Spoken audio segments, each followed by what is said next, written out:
Puji syukur kita haturkan kehadirat Allah atas anugerah rahmatnya yang luar biasa, yang telah memberikan kepada kita umat akhir zaman predikat khairu ummatin ukhrijat linnas. Predikat itu disematkan oleh Allah untuk kita, yang mana kita itu Allah telah tahu bukan manusia yang melulu lakukan kebaikan. Bahkan Allah telah menggambarkan dengan begitu detail bahwa kita itu adalah orang-orang yang muqtasid, orang-orang yang taat mau, maksiat tetap jalan. Itulah rahmah Allah yang luar biasa untuk kita. Kita dijadikan umat Nabi Muhammad sallallahu alaihi, dan berkah rahmat itu, berkah ketentuan itu, kita akan jadi umat terdepan nanti di akhirat, ibu bapak. Bagaimana mungkin kita akan jadi golongan terdepan kalau kebaikan kita kalah dengan umat-umat lampau? Kalau kebaikan mereka umat lampau lebih dahsyat daripada kita, pasti mereka yang ada di baris terdepan. Kenapa kita yang banyak lalaworatna kok ada di barisan terdepan? Sedangkan umat-umat lampau itu ada yang berusianya beratus tahun, ada yang 1000 tahun lebih, mereka taat dengan semangat luar biasa. Kenapa kebaikan mereka akan kalah oleh kita umat akhir zaman? Itu semua karena kebijakan Allah yang telah memprioritaskan kita sebagai khairu ummatin ukhrijat linnas, golongan umat terbaik. Kenapa bisa usia kita itu, kata Nabi sallallahu alaihi wasallam, baina 60 wa 70, antara 60 ke 70. Kok bisa kebaikannya melampaui kebaikan mereka yang dahsyatnya luar biasa dengan usia yang begitu panjang? Ternyata rahasianya ada di dalam kebaikan yang dimiliki oleh umat Nabi Muhammad. Kebaikannya tidak terbatas. Kalau umat lampau mempunyai kebaikan, hasil kebaikan mereka melulu yang mereka upayakan kala mereka hidup. Tetapi umat akhir zaman, umat baginda Nabi Muhammad, kebaikannya abadi. Bahkan hari ini, detik ini, sekarang ini, ibu bapak, adik kakak semua yang ada di majelis ilmu, kalian mendapatkan pahala dahsyat dari Allah subhanahu wa ta'ala. Sementara leluhur kita yang telah menurunkan kita, usulihim, yang menurunkan ayah bunda kita, kakek nenek kita, buyut-buyut kita yang telah ada di alam barzakh sana, mereka detik ini mendapatkan kebaikan atas kebaikan yang dilakukan oleh keturunannya. Itu melulu kebaikan yang diberikan oleh Allah kepada umat akhir zaman, yang dikatakan oleh Nabi, idza mata ibnu adam inqata'a amaluhu illa min thalathin. Salah satunya setelah sadaqatin jariyatin aw ilmin yuntafa'u bih aw waladin salihin yad'u lah, anak soleh yang mendoakan orang tuanya. Bagaimana cara mendoakannya? Apakah harus kayak imam yang diundang tahlil kemarin? Begitu baca la ilaha illallah, baca yasin, baca surat al-ikhlas, terus dia belum katakan Allahumma taqabbal thawab ma qara'na hadiyatan wasilah wa rahmatan nasilah li arwah ma dzakarna. Ya Allah, pahala kebaikan ini limpahkanlah kepada mereka. Tanpa diucapkan seperti itu, kalian semuanya adalah karya terbaik dari orang tua kita. Maka segala kebaikan yang kita lakukan, pasti saham 100% dari alamnya itu juga akan mengalir kepada mereka, yaitu orang tua kita. Alhamdulillah. Makanya pantas kita jadi umat nantinya ada di baris terdepan. Alhamdulillah. Apalagi kalau Nabi sallallahu alaihi wasallam mau meninggal dunia, beliau kepingin mendapatkan kabar gembira untuk umatnya, kepingin mendapatkan kabar gembira untuk umatnya, bukan untuk pribadinya, karena sudah jelas diwartakan oleh malaikat Jibril. Maka malaikat Jibril yang kebingungan menghadap Allah, meminta jawaban untuk kekasihnya Nabi Muhammad. Disampaikan oleh malaikat Jibril, wahai Nabi Muhammad, surga terkunci dilarang seluruh anbiya masuk qabl an tadkhulaha ant, sebelum engkau masuk duluan. Alhamdulillah. Itu tidak membahagiakan baginda Nabi sallallahu alaihi wasallam, tidak menjadikan Nabi sallallahu alaihi wasallam lega hati. Tetapi kabar selanjutnya, begitupun terkunci surga itu untuk seluruh umat. Qabl an tadkhulaha ummatuk, sebelum umatmu masuk duluan. Itulah yang menyenangkan baginda Nabi sallallahu alaihi wasallam. Makanya beruntung malam hari ini kita berkumpul di satu titik untuk memperingati Maulid Nabi sallallahu alaihi wasallam. Yang hadir di titik Maulid itu adalah manusia yang di hatinya diberikan kekuatan penuh cinta kepada Nabi sallallahu alaihi wasallam. Tak mungkin seseorang itu hadir ke tempat Maulid kalau di hatinya tidak ada kecintaan kepada Nabi sallallahu alaihi wasallam. Sehingga beruntung kita ada di titik ini. Alhamdulillah. Alhamdulillah. Nabi kita, Nabi yang sangat penyayang. Salawat salam kita sanjungkan kepada Nabi Muhammad sallallahu alaihi wasallam, seorang Nabi yang sayangnya kepada umat luar biasa. Sayangnya Nabi kepada kita luar biasa, memperjuangkannya sedahsyat mungkin supaya kita sebagai umat enak. Saya membaca di dalam satu riwayat, saking prihatinnya Nabi ngabelaan umat, bukan hanya di dunia saja, tapi kalau mau meninggal pun kita dibela oleh Nabi, di barzakh dibela oleh Nabi, di alam mahsyar nanti dibela oleh Nabi sallallahu alaihi wasallam. Di dalam hadis syafa'ah, hadis sahih, di situ menerangkan begitu detail dan jelas. Ketika seluruh umat meminta tolong kepada abana Adam, kepada Nabi Adam untuk memberikan pertolongan, jawaban Nabi Adam, lastuhuna, aku nggak ada kapasitas untuk nolong kalian untuk detik ini. Coba ke Nabi Nuh, nabi-nabi yang mendapatkan titel ulul azam, semuanya di dongkapanku umat, mentok semuanya, angkat tangan semuanya. Referensi dari Nabi Isa alaihissalam, tuh sugan ke Nabi Muhammad. Begitu datang ke Nabi Muhammad minta tolong dan syafaat, Nabi sujud. Begitu Nabi sallallahu alaihi wasallam sujud, Allah panggil Nabi Muhammad, ya Muhammad irfa ra'sak. Wahai Nabi Muhammad, angkat kepalamu. Lah ini satu-satunya panggilan Allah kepada Nabi Muhammad dengan panggilan hai Muhammad. Kalau kita baca di dalam Al-Quran, tidak ada satu panggilan Allah terhadap Nabi Muhammad dengan panggilan wahai Nabi Muhammad, tidak ada. Manggil nabi-nabinya yang lain semuanya dengan panggilan hai Adam, ya Adam, ya Nuh, ya Musa, ya Ibrahim, ya Yahya hudil kitab bil quwwah, ya Isa, semuanya dipanggil dengan namanya secara eksplisit. Wahai Adam, ya Adam uskun anta wa zawjukal jannah wa kula minha ragadan haitsu syi'tuma wa la taqraba hadhihi syajarata fatakuna minadh dhalimin. Nabi Daud, Nabi Sulaiman, Nabi Nuh dipanggil namanya ya Nuh dan seterusnya. Tapi kepada Nabi Muhammad sallallahu alaihi wasallam di Al-Quran tiada satupun panggilan Allah dengan panggilan ya Muhammad. Panggilan Allah kepada Nabi Muhammad di dalam Al-Quran itu mendidik kita, itu namanya tarbiyat rububiyah. Pendidikan Allah langsung kepada kita dengan Al-Qurannya, dengan firmannya. Kalau Allah memanggil Nabi Muhammad di dalam Al-Quran, Allah memanggil dengan pangkatnya, ya ayyuhan nabi, wahai sang nabi, ya ayyuhar rasul, wahai sang rasul, ya ayyuhal muddathir, dan sebagainya. Panggilan Allah di Al-Quran tidak ada memanggil dengan panggilan namanya. Panggilan itu muncul nanti di akhirat.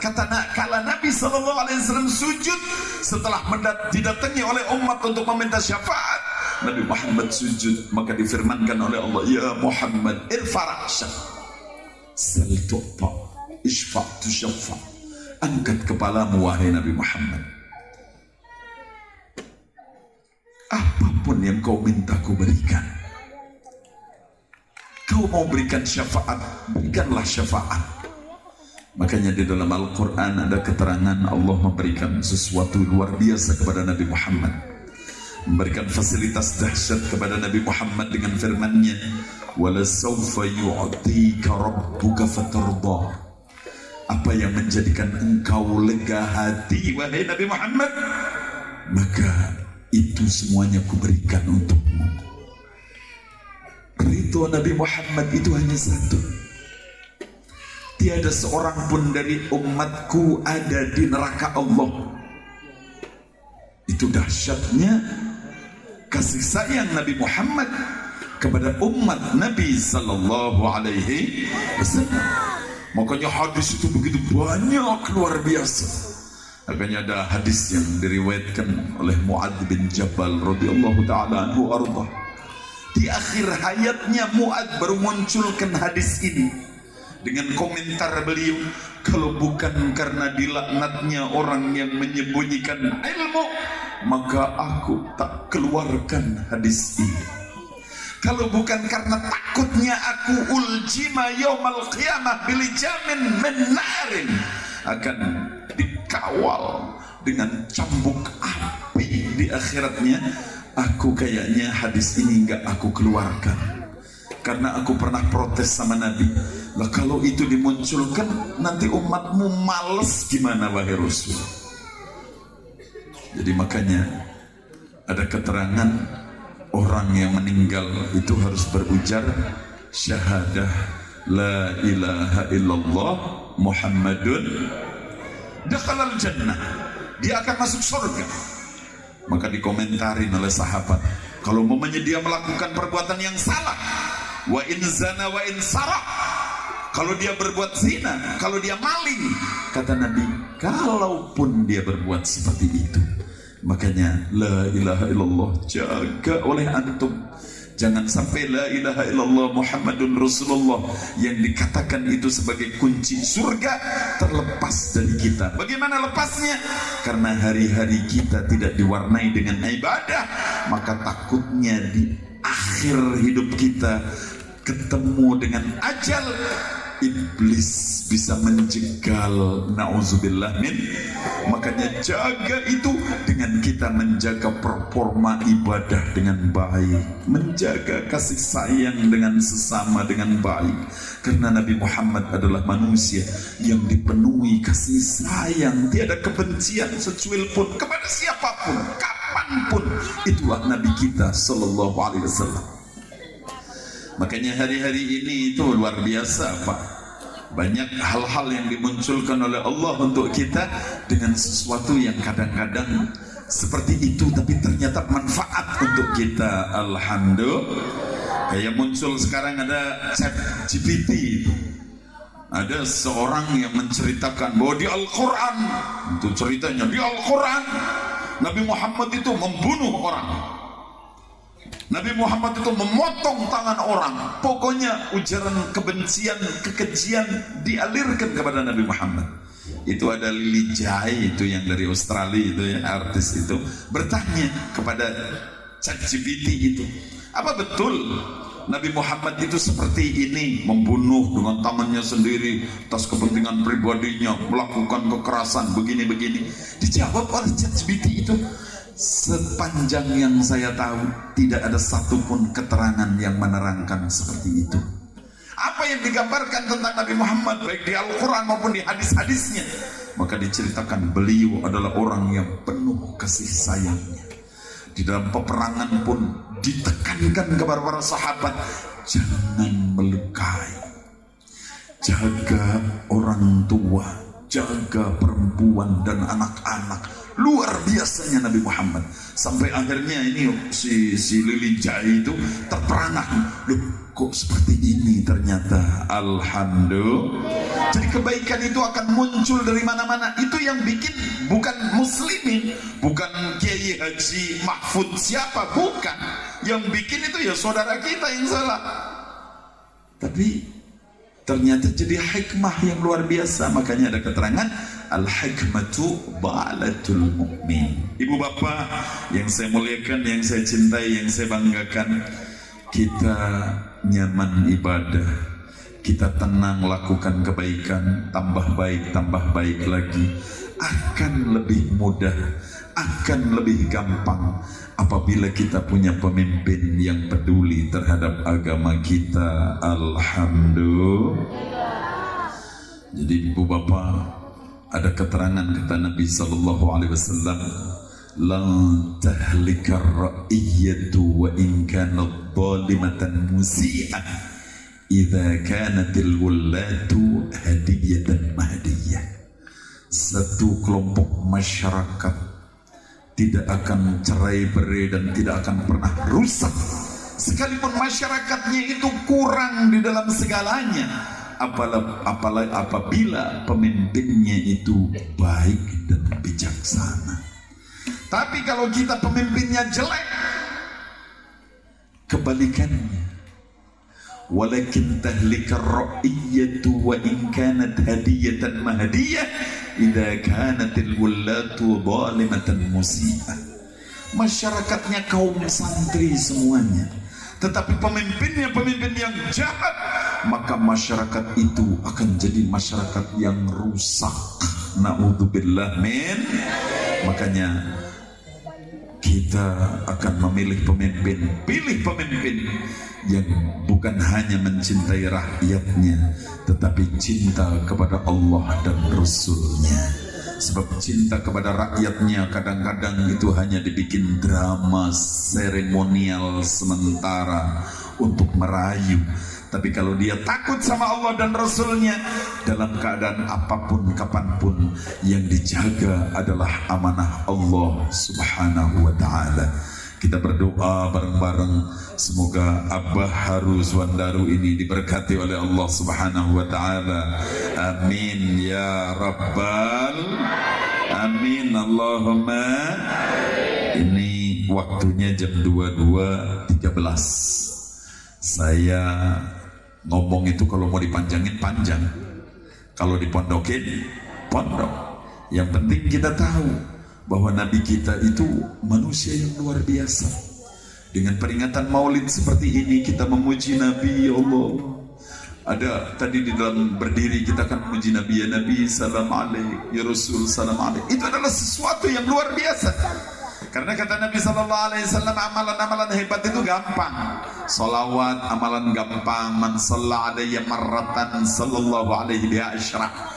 Barang siapa yang bersalawat kepadaku sekali saja, maka Allah berikan rahmah kepada antum 10. Barang siapa yang berujar salam kepadaku, maka illa raddallahu ruhi, Allah akan kembalikan ruhku untuk menjawab salam umatku.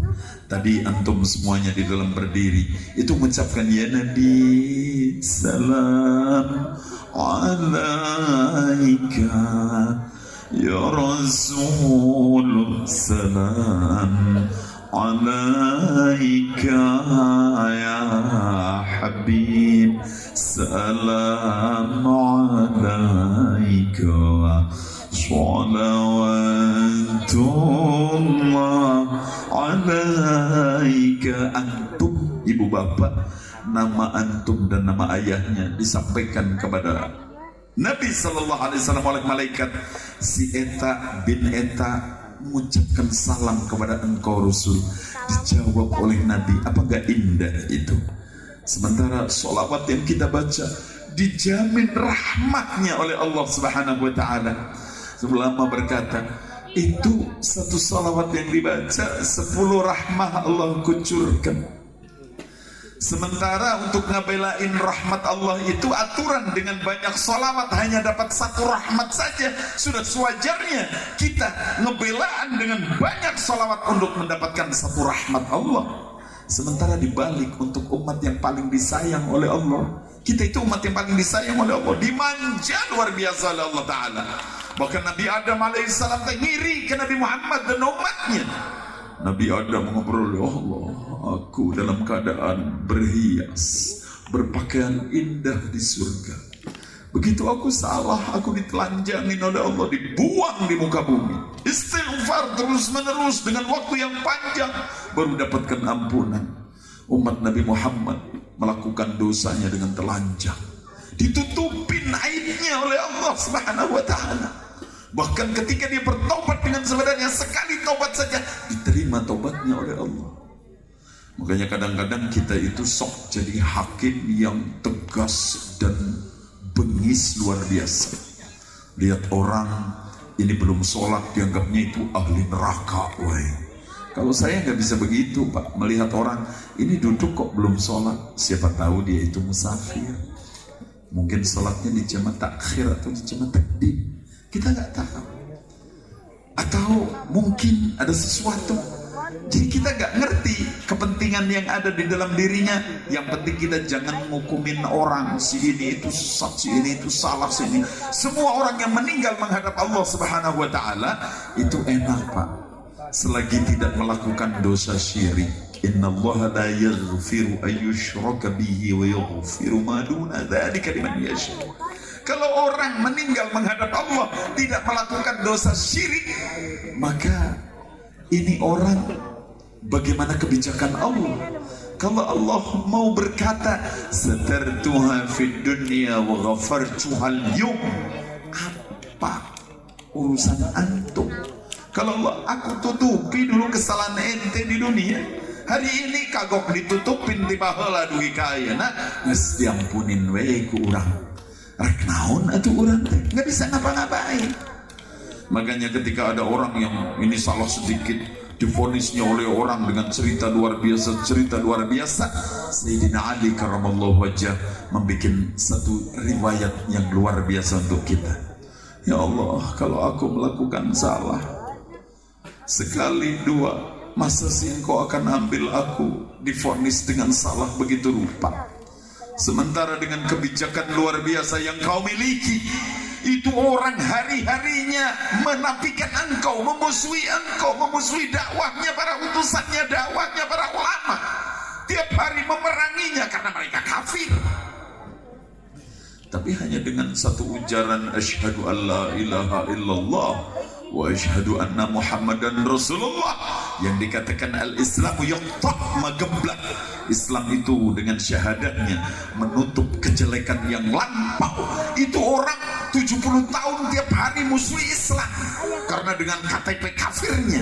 Tapi begitu di hari akhirnya dia ucapkan la ilaha illallah muhammadun rasulullah asyhadu an la ilaha illallah, itu diampuni oleh engkau.